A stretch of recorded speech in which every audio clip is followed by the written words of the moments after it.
Good morning. Over the last 3 months, my administration has taken aggressive action to confront a historic economic crisis. As we do everything that we can to create jobs and get our economy moving, we're also building a new foundation for lasting prosperity. A foundation that invests in quality education, lowers healthcare costs, and develops new sources of energy powered by new jobs and industries. One of the pillars of that foundation must be fiscal discipline. We came into office facing a budget deficit of $1.3 trillion for this year alone, and the cost of confronting our economic crisis is high. But we can't settle for a future of rising deficits and debt that our children can't pay. All across America, families are tightening their belts and making hard choices. Now, Washington must show that same sense of responsibility.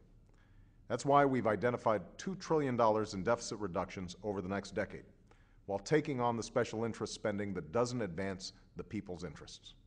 But we must also recognize that we cannot meet the challenges of today with old habits and stale thinking. So much of our government was built to deal with different challenges from a different era. Too often, the result is wasteful spending, bloated programs, and inefficient results. It's time to fundamentally change the way that we do business in Washington. To help build a new foundation for the 21st century, we need to reform our government so that it is more efficient, more transparent, and more creative. That will demand new thinking and a new sense of responsibility for every dollar that is spent. Earlier this week, I held my first cabinet meeting and sent a clear message: cut what doesn't work.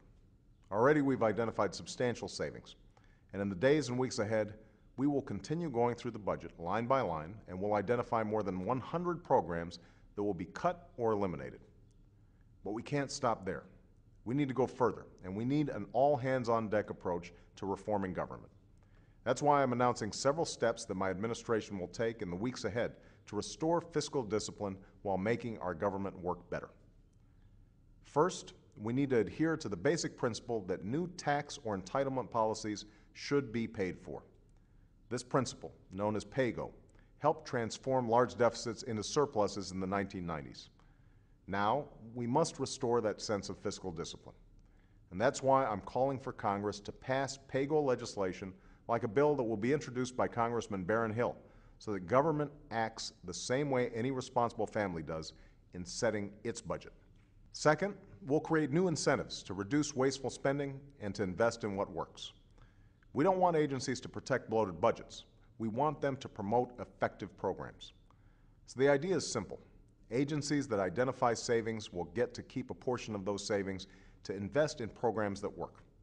The result will be a smaller budget and a more effective government. Third, we'll look for ideas from the bottom up. After all, Americans across the country know that the best ideas often come from workers, not just management. And that's why we'll establish a process through which every government worker can submit their ideas for how their agency can save money and perform better. We'll put the suggestions that work into practice. And later this year, I will meet with those who come up with the best ideas to hear firsthand about how they would make your government more efficient and effective.